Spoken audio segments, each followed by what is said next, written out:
Hey, ooh, hey, oh, remember they told me that I wouldn't get it and I wouldn't got it. Shit, I ain't had shit but in my pockets, nigga. Well, what's up, honey gang? What up, cool gang? You know what, Kool1Hunny? You on Kool1Hunny TV. Shouts out to everybody. Special announcement for my Tom MacDonald fans. You heard me? I didn't fucked around and found the before they were famous Tom MacDonald. Before they was famous. Now before we get into it, like, comment, subscribe, smash that bell, and let your boy know that you're in the building. You dig? Tell a friend. Don't keep it a secret. I think they're selfish. Spread the love. You dig? I ain't gonna hold y'all too much. We're gonna get into this Tom MacDonald before they was famous. I'll let y'all at the end of it. We're going here with our little brother from another mother Earth. You already know Tom MacDonald. Before Tom MacDonald would begin his professional career as a wrestler for organizations like Elite Canadian Championship Wrestling and Real Canadian Wrestling. All-Star Tom MacDonald. I'd like to see him as a wrestler. Before Tom MacDonald would go on to draw Best Rapper Ever, which would beat out songs from Eminem's deluxe edition of Music to Be Murdered By to land on the top of iTunes charts. Before Tom MacDonald would have over 60,000 followers on Twitter, 350,000 followers on Instagram, and over 1.5 million subscribers on YouTube at the time of this recording.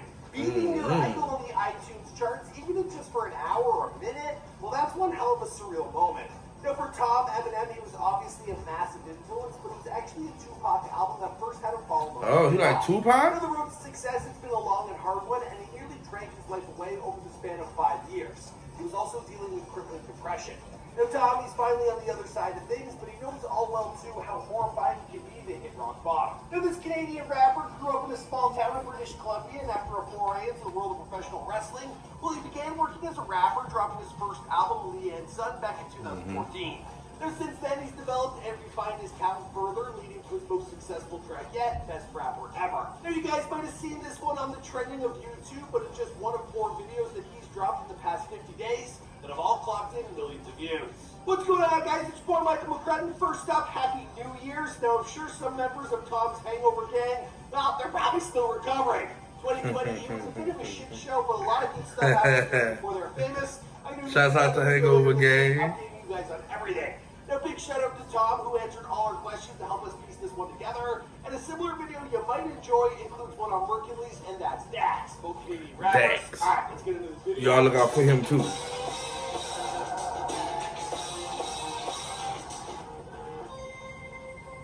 Be sure to subscribe and hit that bell. Boom!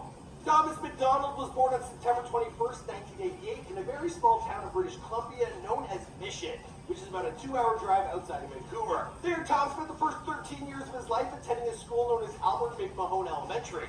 Then when he was a teenager, his family, they packed up and they moved to Edmonton, Alberta. I've actually been there, and some refer to it as Deadmonton, which in the dead of winter, well, it's a pretty fitting name.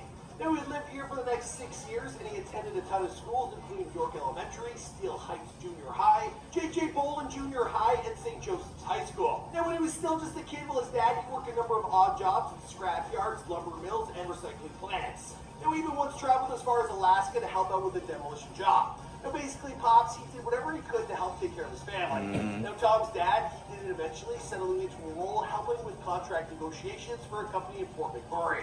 Now, for those of you who don't know this place, it's like Canada's Abu Dhabi or Dubai. It just ain't fancy. It's just all construction workers from there. For real. Like, once divorced. On the other side of the coin, well, Tom's mom, she worked as a teller before eventually becoming the manager of their local branch of Bank of Montreal. Now, if you're expecting to hear that Tom's relationship with his parents was a rough one and they just didn't understand their son or his passions, well, that isn't this story.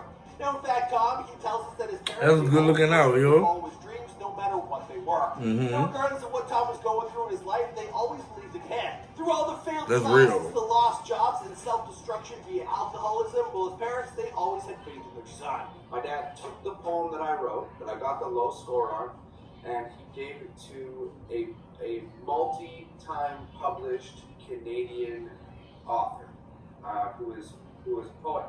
And she read it, and she said, you know, Jamie, Thomas wrote something far beyond his years in this poem. In fact, he vividly recalls his parents sitting him down and telling him that they would support him whatever his ambitions were, even if he just wanted to move to Florida and build sandcastles for a living. Wow, that's a family, yo. Now, Tom also grew up with his sister as well, and he's even more proud of her than she is of him and his success, especially considering recent world events. Now, Tom's sister, she works as a registered nurse and is right now on the front lines working in operating rooms. Salute to her. In She's beautiful. Units. So yeah, like a huge shout out to her and all the amazing work she's doing right now. And with all that support in his corner, well, Tom, he had to decide what he wanted to do with his life. Now, at first, he wanted to become a professional wrestler because as a teenager, well, he was a huge fan of Stone Cold Steve Austin, and he was willing to do whatever it took. Look at Noah. Honestly, I'm just so tired. I just want to. If you're excited to drop your brand new video, give me a hell yeah, Tom. Hell yeah, Steve. Hell yeah. So he was just 14 years old when Tom began training for his future in the wrestling ring. Within 6 months, he was having his very first wrestling match. Oh, a year cool. later, he was on a bi-weekly wrestling television show in Canada called Canadian Wrestling Legends. There's a flag with a lady in a red shirt and a white and a rascal and spits hit over there. Spit out. Oh, Was that Tom doing that? oh yeah, there you go. And that's right. And because Tom was wrestling while still in high school, he was placed in a unique educational system known as ISDL, or Independent Self-Directed Learning. What that meant is that he attended classes and seminars with certain subjects, then did the schoolwork and tests in his own time. Now, this allowed Tom to finish his education system while spending like 3/4 of his day in the gym, lifting weights and preparing for his upcoming matches. After graduating from high school, Tommy would go on to work as a professional wrestler for a handful of years. Now, all in all, he worked the wrestling circuit for 6 years, including promotions like Prairie Wrestling Alliance and Monster Pro Wrestling. Now, anyone who's ever tried to knows how difficult it can be. It's a lot of hard work for very little pay until you make it big. So Tom, well, he had to supplement his income by working construction jobs. Now, he primarily worked as a carpenter, building a lot of houses and businesses in both the residential and the commercial sectors. And we'd also head up north and work in logging camps and oil rigs to make some more extra money on the side. But through all the wrestling, the carpentry, and the physical labor, well, Tom, he was harboring his secret passion, a desire to rap. Now, Tom had always wanted to do something that affected people on a real level, which is why being a musician has always been intriguing to him. Ever since his dad first took him to a pawn shop, gave him $5, and Tom, he bought himself Tupac's All Eyes on Me. Again, well, he's been hooked ever since. Now, Tom had never heard of Tupac before, and this album had changed his life. He fell in love with it and hip-hop in general. But as a white kid from the Canadian suburbs, well, Tom knew there was a That's a huge toughie. disconnect between himself and the music he loved. So from there, he began writing poetry as a way to bridge the gap. Now, eventually, those poems, they turned into rock songs, and Tom, he worked for a long time on refining the sound for himself before determining that he simply didn't have the voice of a rock star. Then one day, in That's school, cool. a friend told him all about this record that he had stolen from his older brother. It was an album from a white rapper named Eminem. Tom gave the record a listen and his mind was blown. Almost instantly, that disconnect he felt between himself and hip-hop, it disintegrated altogether. Now, Tom knew from that point forward that he could accomplish his dreams. I hate to say it, but Eminem came out with the real Slim Shady, Please Stand Up. Yeah. And I just remember seeing the video, and I was like, yo, this guy looks like me. This guy's got, you know, this little white boy, he's got blonde hair, he's got blue eyes, and he's dope. So Tommy started writing raps in secret. Now, he even started writing them while he was still a professional wrestler. Now, by the time his pro wrestling... I still can't believe he wanted to be a wrestler. He bought professional software and recording equipment. And That would have been weird to see, huh? It's kind of like a weird thing, actually. I was like a professional wrestler, like the WWF stuff, before the music came along.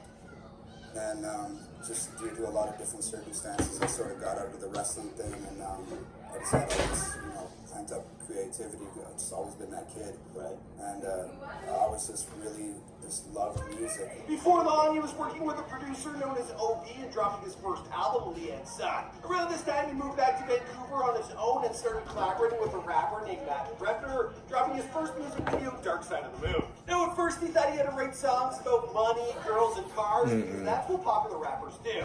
Now, this only led to inner turmoil that was further fueled by things like drinking, weed, and partying. Also, that other stupid shit that tends to get in the way. Now, things got so bad, there were days when he couldn't even manage to eat something as simple as an egg or a piece of toast, not to mention the sleepless nights which had him turning into a shell of his former self. In fact, Tom, he had something of a mental breakdown not too far along into his musical career. Now, this event had radically changed his life after spending a year in a really bad place, not making any music. Well, he realized that he wasn't being authentic to himself. I used to love to be in public. Now I'd rather be alone. And even though it's difficult, it's probably for the best. If I didn't make a change, I would have drank myself to death. Thus, he gave up his vices and he turned his gaze inward to figure things out. With the help of people like his good friend Brendan Hart and the woman who would one day become his partner in crime and his best friend in the world, Nova Rockefeller. We'll have more on her in just a second. Now, eventually, Tom, while he made it out to the other side, not only that, well, he learned what was important to him and that he had things he wanted to say in his music. It was then in 2017 that he was experiencing his first real signs of success with his track, Dear Rappers. Nova would go on to shoot and edit all of Tom's music videos over the years, and her wealth of knowledge pertaining to the industry, well, it's kept him on the right path navigating the business of things. Now, she's the teammate that Tom never He got a good woman. but she would wind up saving his life. After 13 years of friendship, well, they graduated to something more, and the pair, well, they've been together as a couple for over 4 years now. In terms of his process, well, Tom works as hard as he possibly can, putting in 20-hour days consistently. He figures if he can outdo himself each and every day, he'll eventually get to a place he wants to be in his life. And with hit tracks like Coronavirus and Best Rapper Ever, Yeah, I did Coronavirus. than ever to accomplishing his dreams. Now, there was a while there where Tom, he had to fight for his life every single day for 9 months straight, where the minutes they felt like days and the days felt like eternity. But not only did he survive that ordeal, but he overcame his vices. And Tom, he wants anyone who listens to his music to know that they can do it too. As cliche as it may sound, tough times don't last, tough people do. And those are the last words that Tom, he would like to leave for all his fans. Alright, a huge shout out to Tom for helping us flesh out this video, answering all our questions. As for the rest of the story, well, I guess we're going to have to wait and see because this is before they're famous. My name is Mike McCrudden. We drop a new video each and every day, so if you're not subscribed, please. Yeah, that was Tom MacDonald before they was famous, brought to us by Michael McCrudden. I think Tom is a very, very, very good artist, underrated. I say this all the time. But I think Tom is amazing. I can't believe he wanted to be a wrestler. That was new to me, but I'm pretty sure they got a lot of stuff I don't know about him, and I'm pretty sure my subs gonna let me know too. But like, comment, subscribe, smash the notice, and let your man know that you're a part of the Kool team. You dig? I ain't gonna hold y'all too long. This is the Kool100, and I'm out this thing.